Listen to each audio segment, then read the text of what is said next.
Good day, bats, rats, and frats. I'm Killside, and I welcome you to my very little coven. Terrified of having your identity stolen? Fearful of fakers putting words in your mouth? Do you stay up late every night, eyes bloodshot and dry, just from the thought that an unsavory individual might try to damage your life, your favorite celebrity's reputation, or an election? Well, in that case, you're likely against deepfakes. What is deepfaking? One of the worst things to come out of AI. But for a more technical definition, a video of a person in which their face or body has been digitally altered so that they appear to be someone else, typically used maliciously or to spread false information. Oh my god, that is so scary sounding. That's because deepfakes are scary. Deepfaked videos can be incredibly harmful to individuals, groups of people, and systems. And my dread of this technology is my reason for making the video you're watching today.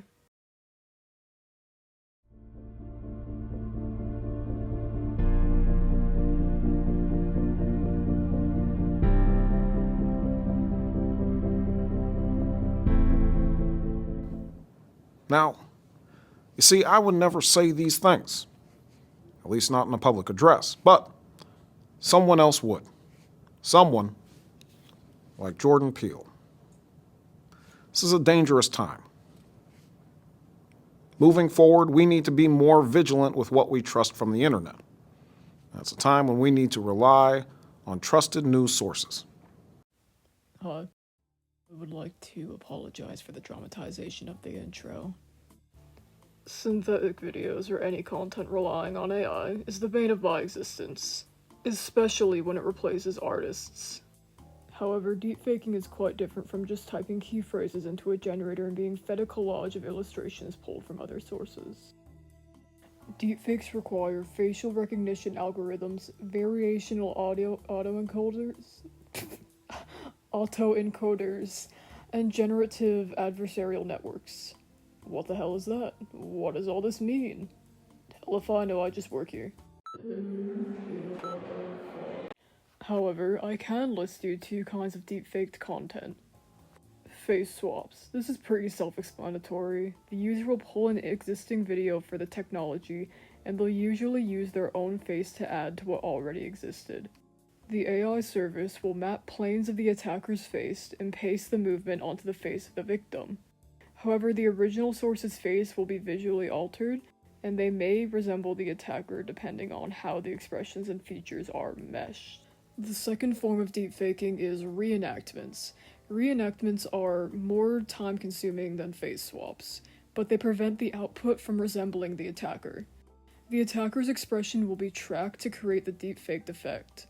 For example, when the attacker raises their eyebrows, the program will replicate the effect on the victim by raising their brows, increasing their forehead similarly to the attacker, while still maintaining the appearance of the victim.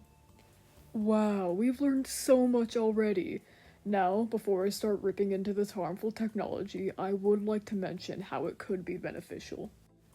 Deepfaking technology can be incredibly helpful for de-aging actors in flashback scenes or making adult actors resemble high schoolers rather than 30-year-old men with heavy stage makeup. I'm also going to quote Wikipedia for this example here. The 2020 documentary Welcome to Chechnya, I'm so sorry if I mispronounced that, I know for a fact I did, used deepfake technology to obscure the identity of the people interviewed so as to protect them from retaliation. Cool. I do see how that can be beneficial even if blurring a person's face would be more practical for other films. Still, I definitely see how this benefited the film since it follows LGBTQ+ refugees making their way out of Russia after anti-queer purges. See, the name is Russian, that's why I couldn't pronounce it. I'm not Russian, I've never spoken a word of Russian in my life. I know here I said I'd be stating the positives, however deepfake services can also be used to revive deceased actors and celebrities. Personally, I think it's really weird to do that. Dead people can't give consent, receive profit, or sign any legal documents regarding their appearance in a film or show. Plus, faking deceased actors also takes opportunities away from new actors, or hell, even experienced actors who would benefit more than a dead person. Obviously, if you already, like, started a movie and then the guy dies, it's still very weird, but in that case, it's understandable. Or you could just, like, Lion King it, because I'm pretty sure the guy who played Scar, like, passed away halfway through, so they had to change his voice actor, and they didn't really redo the lines. I don't know. That could be fake. I could be making that up. Anyway, I'm on a tangent. Now that I've given the technology its grace, it's time to spoil the fun and talk about why this technology is so dangerous. I'm gonna have to censor the P word because I don't know how YouTube feels about that word. Pornography is probably the thing that deepfakes are second best known for. I'm going to try to keep this brief because you probably already know why this is so gross. Deepfake child porn, revenge porn, celebrity porn, and lewd images are all carried out by deepfake programs regularly. While I'm not anti-corn, there are very clear dangers with deepfaked videos specifically.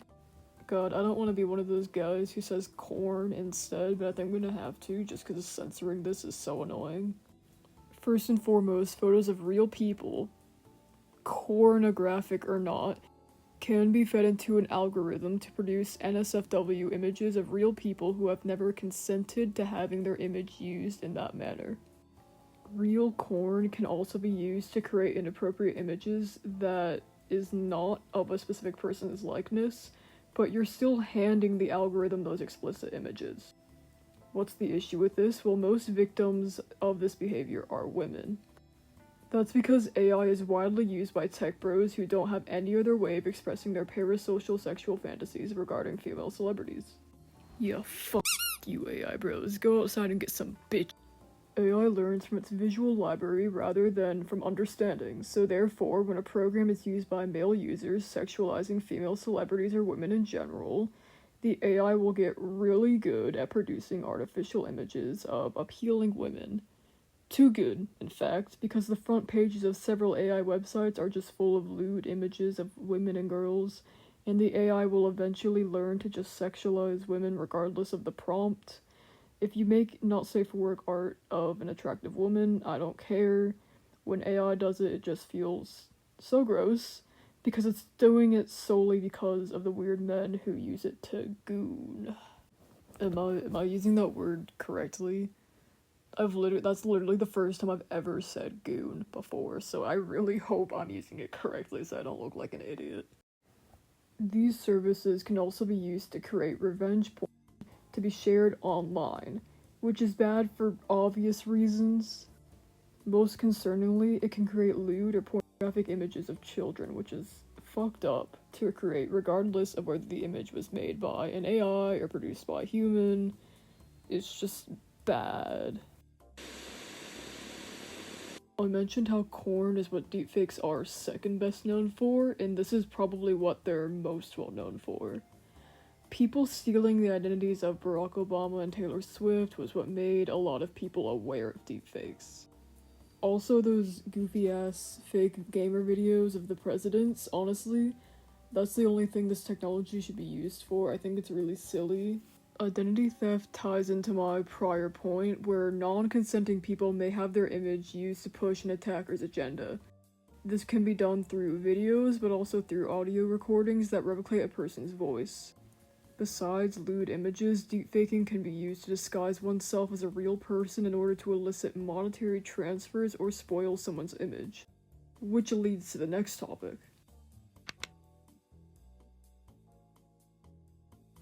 This is an obvious but very, very relevant point. The reason why I included the video of Jordan Peele after the intro was to show how convincing this AI technology can be. Personally, if I saw that video of Obama on my For You page, in low resolution, without suspecting anything, I could be very easily tricked into thinking it's real. Obviously, there are many ways to tell if a video is fake, but I'll get into that later. For now, I would like to provide you with a thought experiment. Let's say that a female politician has recently come onto the mainstream scene. In response to their own distaste of her, citizens might take matters into their own hands and paste the woman's face onto lewd or explicit images. Best case scenario, this is humiliating and degrading, Worst case scenario, people believe it's true and are convinced that the vice president of their party runs a brothel. This is a real event that happened to a woman named Shazia Ilmi, vice president of the Delhi BJP, Indian politician and former journalist. I liked what she said about the whole matter, so I would like to share it with you as I found it a bit moving. Anybody can pick up any porn movie, put your face on one of the characters, and send it to everyone you know. And you know who all read it. They are my uncles and aunts. They are there, they see it. You know how embarrassing it is? I signed up to be in politics, but I did not sign up to be abused and have sexually explicit comments made at me ad nauseum. Deepfakes can have real-world impacts on the political scene. As I both showed and mentioned before, the deepfaked video of Obama created by Jordan Peele is certainly convincing when you're not thinking about the potential for deepfaking. There have been deepfaked videos and audios of national leaders saying that they were going to rig the 2024 election. DeSantis, Florida's governor, literally released AI images of DJ Trumpazoid himself for his actual Republican primary campaign. These aren't only random tech bros on the internet, as I said before, but these are also random tech bros who happen to be in government positions. By the way, these AI images were made to dissuade voters from voting for Trump and use the image of Dr. Fauci, someone who the right really seems to dislike because of his lockdown policies in 2020. It's almost funny because they're both total pieces of shit, so it's just interesting to see them run against each other in an actual, primary election. What I'm even more concerned about is that this technology can be used to target minorities. We all know about the famous "they're eating the dogs, they're eating the cats" line from the debate. Someone could actually create a fake video of a Haitian person cooking a house cat or some shit, and the right wouldn't care whether it'd be fake or not. It's all just ammunition for their narratives. In regards to my own community, the LGBTQ+, another person could easily fake a video of a trans person saying that they want to diddle kids or something. The scariest part of those two hypotheticals is that this could have already happened, and I just haven't heard about it. I don't know, I'm just writing all of this on the spot. Videos made to show minorities in a negative light can be used as fuel to an already huge fire, and a way to justify any discriminatory practices or lawmaking. Laws against the dangers of deepfakes either aren't present or just don't address the issue as well as they could. Just as another example, New Hampshire voters were receiving deepfaked calls claiming to be the former presidential nominee, Biden, telling them not to vote for him. I'm pressed. Can you guys tell that I'm pressed? Can you guys tell that half the script is rage written? I'm so pressed that my phone fell over as I was speaking. So I'm sorry if there's any, scuttling after that. I don't know, I'm not retaking that. I'm sorry. And I haven't even spoken about Taylor Swift's response to the deepfakes, or any other celebrities for that matter. That may be for a different video though, so if you're interested in hearing my opinions on Taylor Swift, I'd be happy to share, oh my god. My point is that there is so much to be said about the political part of this conversation in particular. But honestly, the election's over, and I'm too tired to think about it now. In all honesty, this script has been in my drafts for over a month, and I began it before the results were officially projected. Politics are so stressful, and deepfakes are just another stressor. So I'm really hoping to see some regulation on this technology in the future. It'd benefit everyone.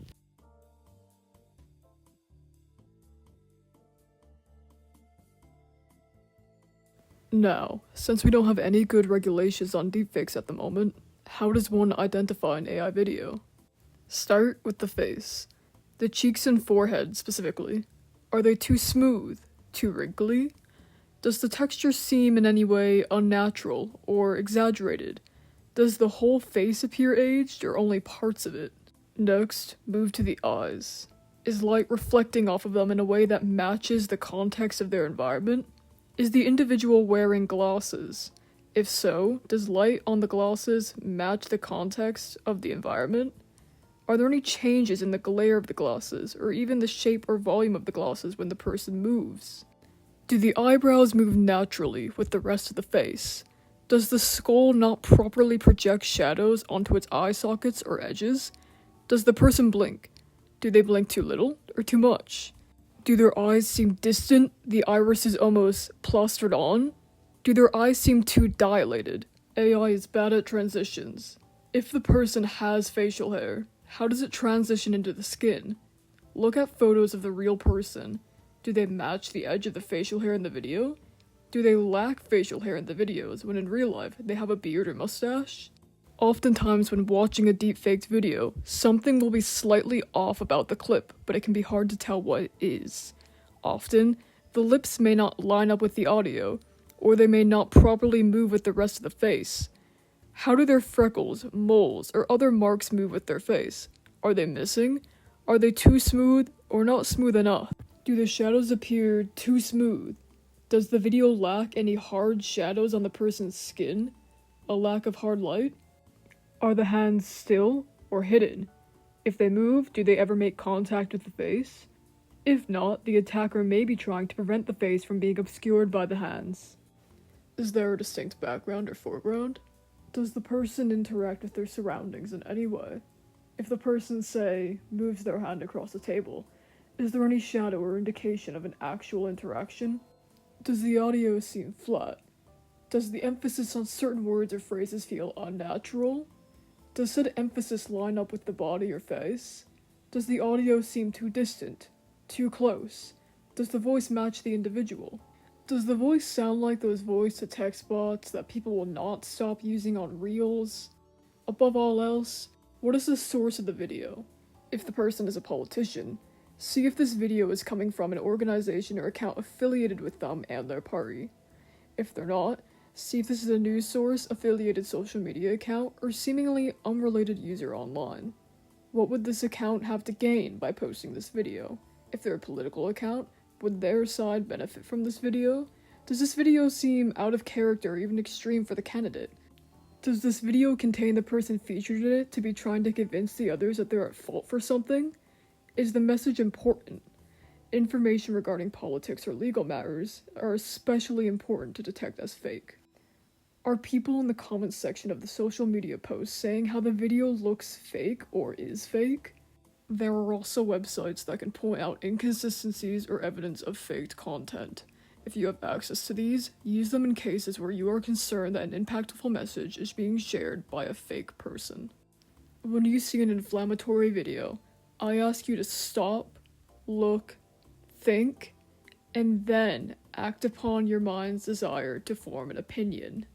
Our instinct is to not think about what we see online, especially in the modern day where we have a lot of apps that involve scrolling as a means of consumption. It's part of human nature, it's how these apps work. So obviously things are going to slip through the cracks, and I don't blame anyone for seeing a video that's fake and then thinking it's real. The world is a scary place. We live in a reality where people can pretend to be someone they're not online. But you have the ability to identify faked content. You know what else you have the ability to do? Vote. Yes, the election has passed, and I'm giving you a voting PSA. In the present or in the future, vote in local elections, make sure you are well educated, and do not ever become one of those many undecided voters. We live in a country where there is bad, and then there is worse. Vote for bad so that we don't experience the worst. Thank you so much for watching. Sorry for getting a little caught up in the election for a moment there. Have a great day or night, make sure you get plenty of rest. If you're watching this at 3 a.m., put the screen down and treat yourself to a nice sleep. Bye-bye.